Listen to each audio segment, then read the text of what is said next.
In the pursuit of wealth and success, there's an overlooked but critical principle: commitment. Not just any commitment, but an unwavering dedication to a singular mission. The path to exponential success isn't built on scattered efforts, but on focused intensity. Yet, many aspiring entrepreneurs fall into the trap of what can best be described as the shiny object syndrome, constantly chasing new opportunities without ever mastering one. The problem with divided focus: consider a chef who decides to open 5 restaurants simultaneously, each serving a different cuisine. One is Italian, another is a steakhouse, another specializes in sushi, and so on. Instead of perfecting one restaurant's menu, service, and customer experience, the chef stretches himself thin, leading to 5 mediocre establishments instead of one remarkable one. The result? None of the businesses thrive. Each drains resources, time, and energy without producing a significant return. This is exactly what happens when entrepreneurs juggle multiple business ventures without first establishing a strong foundation. Spreading yourself too thin dilutes effectiveness, making it nearly impossible to create something of lasting value. Instead of a single powerhouse business that scales, you end up with a handful of struggling ventures that consume time without yielding real financial acceleration. Let's explore this further through a conversation between 2 entrepreneurs. Emma: I've got 3 businesses going right now: a cafe, an online store, and a consulting side hustle. I thought diversifying would make me safer. Jake: And how's that working out for you? Emma: Honestly, it's exhausting. I'm barely breaking even across all of them. Jake: That's because you're splitting your focus. Imagine if you poured everything into one, say, the cafe, and made it the best in town. Once it runs smoothly, then you could expand. Emma: But what if the cafe fails? At least with 3, I have backup plans. Jake: Having backup sounds smart, but here's the thing.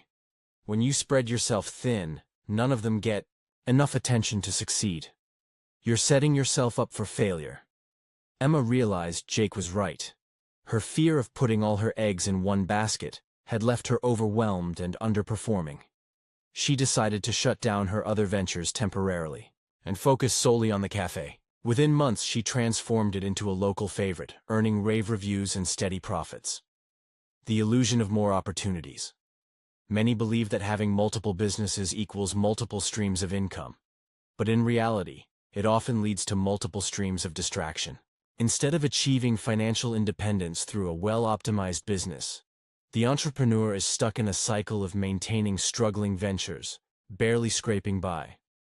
Take Sarah, for example, who launched a clothing boutique while also dabbling in freelance graphic design and selling handmade candles online. Initially excited about her diversified portfolio, she quickly found herself overwhelmed. Orders for candles piled up during peak seasons, leaving no time to restock her boutique inventory or meet client deadlines for design work. Her boutique suffered from inconsistent stock levels, her candle shop lacked marketing effort, and her clients complained about missed deadlines. By trying to do everything, Sarah achieved nothing remarkable in any area. When she finally sold off her candle-making equipment and paused her boutique to focus exclusively on graphic design, her career took off. Clients appreciated her renewed dedication and referrals poured in. This is why major success stories almost always begin with laser-focused commitment. Tech moguls, legendary athletes, and industry leaders don't diversify at the start of their journey. They double down on one thing and dominate it. The success formula: obsession over diversion. Take a moment to analyze some of the world's wealthiest and most influential figures. They didn't start with a portfolio of businesses. They committed to mastering one before expanding. Elon Musk didn't simultaneously build Tesla, SpaceX, and Neuralink from the start. He focused on PayPal, built it to success, and only then moved on to new ventures.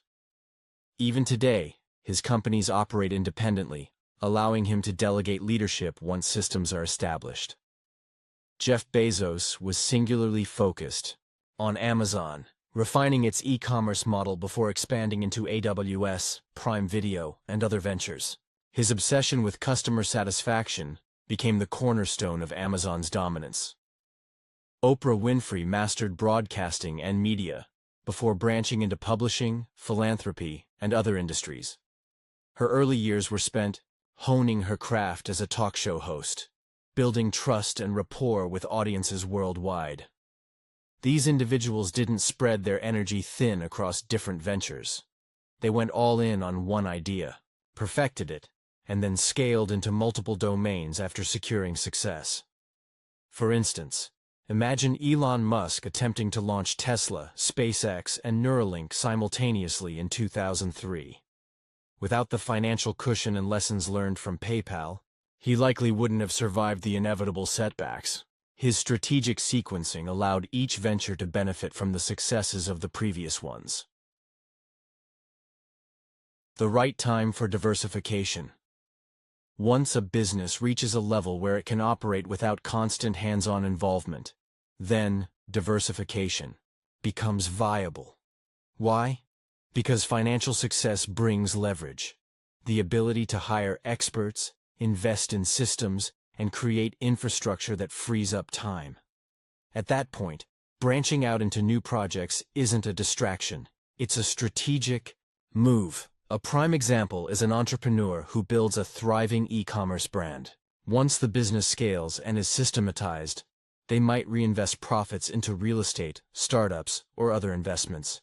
This is calculated expansion, not blind diversification. But trying to do all of this at the start guarantees failure. Let's revisit Emma's story. After turning her cafe into a profitable operation, she automated certain processes, like hiring a manager to oversee daily operations and implementing software for inventory management. With more free time, she reinvested her earnings into opening a second location. This wasn't reckless diversification. It was a logical next step based on proven success. Contrast this with Mark, who tried launching a tech startup, a fitness studio, and a food truck all at once. None gained traction, and he burned through his savings within a year. Had he focused on one venture and achieved stability, he might still be in business today. The marriage analogy. Loyalty builds strength. Think of your business like a marriage. A successful marriage thrives on commitment, consistency, and growth. But imagine a person trying to juggle 5 serious relationships at once, each one suffering from lack of attention, depth, and true dedication. The same applies to business. Create something remarkable. Your venture must be treated like a lifelong commitment, nurtured with time, effort, and refinement. You can't cheat on success by bouncing between ideas. True breakthroughs come from sticking with one business, improving it relentlessly, and pushing through challenges instead of running to something new at the first sign of difficulty. Consider Lisa, a baker whose dream was to own a chain of pastry shops. At first, she struggled with low foot traffic and high ingredient costs. Many would have abandoned ship, but Lisa doubled down. She experimented with recipes, improved her storefront layout, and partnered with local influencers to boost visibility. Slowly but surely, her shop gained traction. Today, she owns 3 locations, all stemming from her initial refusal to give up. Lisa's story illustrates the power of loyalty. Like a marriage, her relationship with her business deepened over time, weathering storms and celebrating victories together. Real-life inspiration to illustrate these principles in action. Let's revisit Steve Jobs. After being ousted from Apple in 1985, Jobs founded Next Inc., focusing entirely on creating innovative computer hardware and software. Though Next struggled commercially, its technology laid the groundwork for future innovations. Meanwhile, Jobs acquired Pixar Animation Studios, which he nurtured into a global powerhouse. Only after proving himself again did he return to Apple in 1997, revitalizing the company with groundbreaking products like the iPod, iPhone, and MacBook. Would Jobs have succeeded if he'd split his focus across dozens of ventures? Unlikely. His disciplined approach, focusing intensely on one project at a time, allowed him to achieve greatness repeatedly. Mastery. Before multiplicity, the road to wealth isn't paved with distractions. It's built on sustained, focused effort. Instead of launching multiple half-baked projects, commit to one, refine it, and dominate your niche. The time for expansion comes only after mastery has been achieved. Success isn't about doing more. It's about doing one thing exceptionally well.